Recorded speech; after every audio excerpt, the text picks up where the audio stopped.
Welcome friends to another r/MaliciousCompliance video. Malicious compliance is all about following rules and orders. If there's only one thing you should follow around here, it would be to hit those like and subscribe buttons down below. That said, our first story of the day is by I'm Your Life. Our deal is off. If you don't like it, just quit. I used to work for a company that had a weird work culture. Everyone, including the CEO, directors, and the owner, worked way too much. And some would proudly say that they could only sleep after drinking because they had so much work they can't tune off. I was working 12 hours a day plus commute, all without overtime while being paid less than market average for 8 hours. I was dumb, I loved what I did, the company has a big name in my country, so it helped build my curriculum, and I had the chance of tackling very interesting projects. So I saw it as a stepping stone to better jobs. About 8 months in though, I started to break.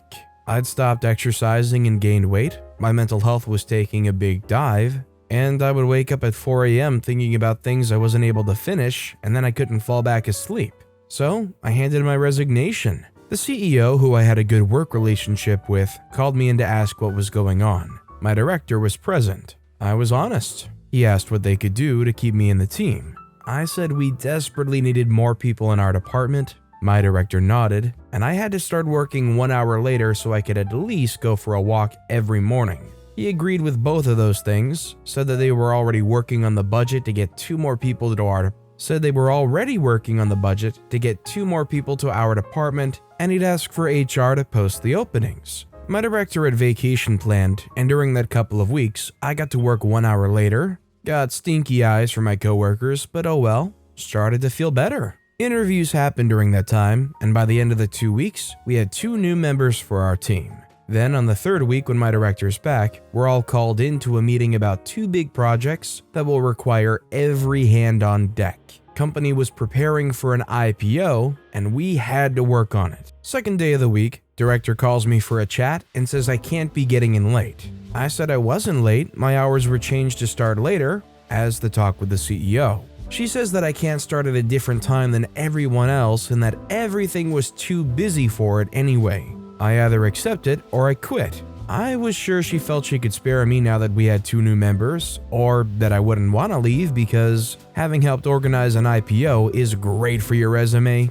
Not worth it. I quit. She was surprised. Notice in my country is usually a month, unless the employer asks you not to go. They'd still pay, but if you're angry or whatever, you wouldn't have time to steal information or cause damage. I get to work the next day and find out one of the new hires had also quit, too much work for her. I see my boss calling HR and asking them to cancel the email they had talked about earlier, while throwing glances at me. I'm sure she was going to ask me to not show up anymore, but with one person leaving, it would be harder to handle everything. I keep working as usual, don't want to damage my professional image. They find someone to replace me that week since they still had resumes from the previous cycle. Second previously hired person quits, replacement quit, then second replacement showed up, and I wasn't allowed to train him in case the first one quit because of something bad I said. But he broke a record and gave up after the very first day, all before the end of my 3rd week of notice. That week, I'd gone through a great interview for another company, yay lunch hour, and I believe they called my company for reference. HR must have told my director, since she suddenly started acting friendly to me and would stop my coworkers whenever they made snarky remarks about me leaving. Did I mention that the work environment there sucked? First day of my 4th week, director calls me and says maybe we were both too harsh in our decisions. That she's willing to allow me to work 30 minutes later if I cut my lunch hour by 30 minutes. And she's fine ignoring my quitting since it was clearly a decision made by impulse. I said I would consider staying if she matched my offer from the other company plus 10%, went back to the previously agreed starting work 1 hour later, and I would have to have everything in writing before the end of the day since I wouldn't want to screw the other company over. She said I was doing her dirty, in better terms. Something, hurting the company, no loyalty, think of your future, after everything we've done for you. You're wasting an opportunity, you aren't being professional, why would you even think of quitting? When she said that last bit, I smiled and said it was her idea after all, that we had a deal I was willing to uphold despite everything bad that working there had. But she said the deal was off, and if I didn't like it, I should quit. So I just complied. I didn't like it. I quit. We had a third replacement for me that week. I trained her. She lasted 2 weeks. The 2 extra people for the department were never brought in as they were trying to cut costs to better prepare for the IPO. 2 months later, the whole team was different, except the director who was there holding strong. CEO said he was sad to see me leave, but he understood it. HR confirmed to me at my exit interview that he'd been talking to the owner and directors on how to change the work culture they'd been cultivating in order to retain talents better. HR friend later told me that the owner stopped that nonsense. Oh well, I tried. Would you guys agree with me that oftentimes when a company tries to promote, we're like a family or we have a lot of loyalty to the company, that's just entirely them trying to cultivate an unhealthy work culture? Let me know what you guys think in the comments down below. Our next story is by Underachiever. My university told me to steal $9,000 from them, so I did. This story is back from when I was attending university several years ago, pre-pandemic. I was the president of school club. We had good attendance, but limited interest in leadership positions. I think this was largely due to being an LGBT organization, and the university lists all university org officers on their website for anyone with internet access to see. But anyway, that meant I was the only acting officer of this club, making me the secretary and treasurer also. The other officers were actually previous club presidents who had graduated. You just needed 3 student ID numbers to remain an active club.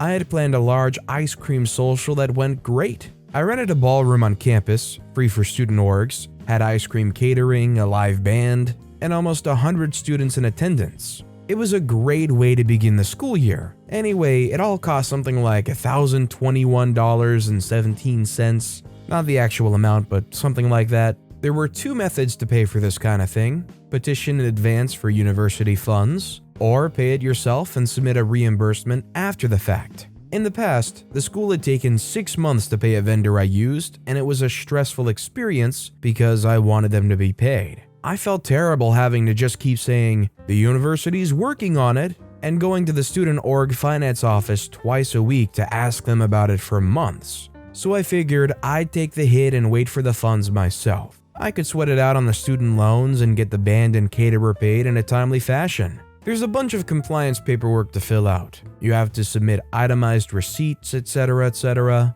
Long story short, it's a process, but I got it all filed and I waited. About 4 months later, I got an email prompting me of an activity in the student org finance portal to approve a direct deposit to my account. You have to confirm the amount. I wish I'd been drinking water because I would have spat it out dramatically, but the amount was for $10,211.70. They clearly had just misplaced the decimal point. I could accept or comment on it, so I wrote that the amount should have been $1,021.17. In an hour, I got a response back along the lines of, "Yes, the amount is $10,211.70. So I responded, "No, it should be $1,021.17. And the response was that she couldn't find an issue.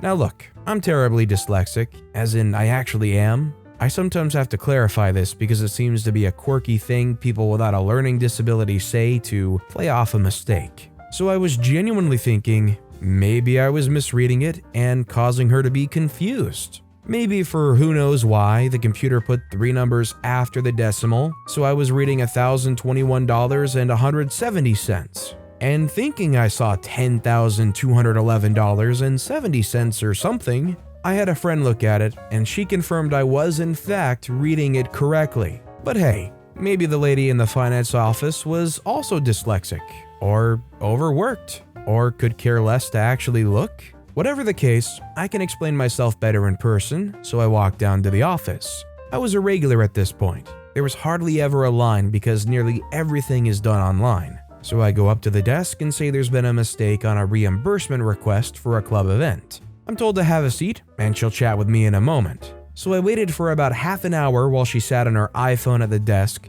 then she calls me up. I explain I was over reimbursed and she says, "Look, as I've told you, there's nothing wrong." So I said, "But it's off by a decimal place." She just kind of sighed and said she could deny the reimbursement or I could accept it and leave. She seemed to be getting very upset with me, probably because I was constantly asking her the previous year about the payment for that vendor. I said I would accept it and left. When you accept, you can make a comment, so I basically typed in the comment box that I tried to remedy the situation and was told there was no issue repeatedly over chat and in person, and then was threatened to not be reimbursed at all. I took screenshots of all the messages in case I had to defend myself. After a few business days, the money was direct deposited into my bank account the university has on file for tuition and student loans. I let it sit there for a couple of years while I was a student, expecting them to find the error and demand the money back. When I was getting close to graduating and that never happened,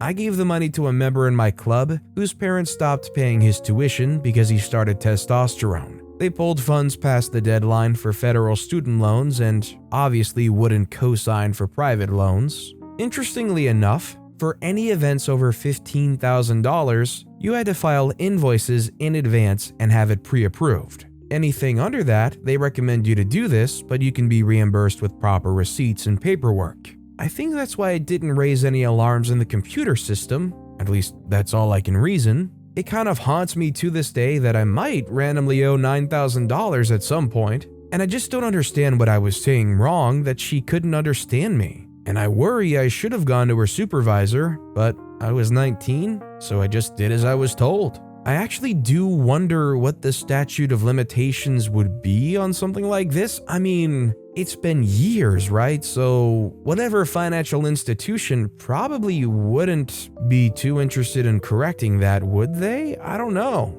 Like, would there even be like some kind of real court case here? And our final story of the day is by Personal Lavishness 4. Just load the darn trailer. I used to work as quality assurance/control at a flour mill. For you to sink your teeth into your sandwich of delicious fresh bread, 3 things have to happen. 1, flour has to be made. This happens at a flour mill. 2, flour has to get to the bakery. This usually happens by trailer or truck. The trucking company, usually a separate company or business from the flour mill, has to pull their trailer up to the scale and get loaded. They then drive it to the bakery. 3, bakery, where they make that high-carb goodness with crusts that your kids hate. One day, I get a call from one of the bakeries we serve. We unloaded the flour today and our cameras got a bunch of dough balls going into the silo. Unacceptable. How can this happen? Trucks have to be washed every 3 to 4 weeks. If the trailer's not dried properly, it retains some water from the final rinse.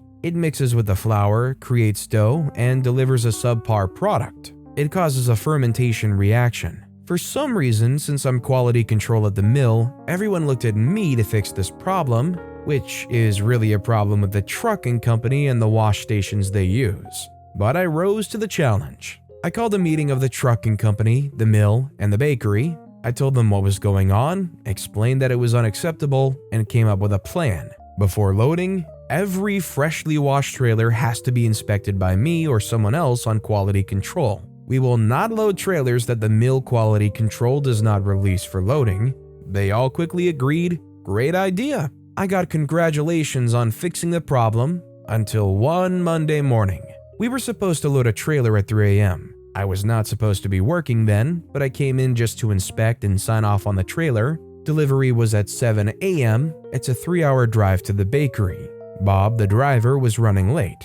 I was getting mad, kept thinking of my bed and how I should be sleeping. Bob shows up at 3:30 a.m. with a trailer. Darn traffic. Let's load this quick, maybe I can still make it. I say, hold on, I have to inspect it. They say, no you don't, I have to make this delivery. I say, Bob, I'm inspecting the trailer before we load it. Cursing ensues. He starts making colorful accusations of my mother and my entire ancestral line. I ignore him. I climb up on top of the trailer, soaking wet. I can see water on the bottom. The entire trailer was damp. I come down and say, Bob, we can't load this trailer. It's wet. You need to dry it. Drying takes about 25 to 40 minutes depending on the weather. More cursing. Finally, he says, no, I'm not losing my job to bureaucrats who have no idea what traffic is like. I'm not drying this trailer. You're going to load the trailer and I'm going to be on my way like I've been doing for years. I was so tired and I had a short fuse. I said, Bob, are you going to dry the trailer? They said no. Malicious compliance ensues. I say okay. I went to the head miller on site. I told him that the trucking company is refusing to dry the trailer. I say, I'm not wasting any more time here. I've done my job. I inspected the trailer. I'm going home. And I'm going to sleep. And I left. Bob found out I'd left and he said to the loaders, "Great, now you can load me up." They informed him that they couldn't load freshly washed trailers without quality signing off. And now no one's here to sign off. So, sorry, you're gonna miss the delivery. Bob called his boss. He complained that we were refusing to load his trailer. His boss called the head miller, who explained per our agreement, quality couldn't sign off on a wet trailer. And since Bob refused to dry the trailer, quality's job was done. They inspected the trailer. There wasn't going to be another inspection since the trailer was not going to be dry, so quality left. The trucking company said, "You need to call the bakery and tell them." They wanted the mill to take the blame. They said, "Oh, don't worry, we'll be sure to call." And the head miller told the bakery what happened. The bakery fired the trucking company. Bob got fired from the trucking company. I got promoted. Just kidding, I didn't get promoted. Somehow my manager still blamed me for it. Something about using creative solutions. But nothing ever happened to me because of this incident. I don't care. No regrets. I don't ever see how it could possibly be OP's fault. How are they supposed to come up with creative solutions? They can't just make a truck dry faster. You want OP to go climb in the truck on their hands and knees with towels and also try to blow air all over the trailer? How's that for creative solutions? But with that being said, that's all the time we have for today. So of all these stories I've read today, which is your favorite and why? Let me know in the comments down below. And if you haven't yet, if you could like and subscribe, that would mean a lot to me. Whatever you do, whether it's liking, subscribing, turning notifications on, all of it helps grow this channel and I appreciate the heck out of it. So until next time, I'll see you all tomorrow with some more stories.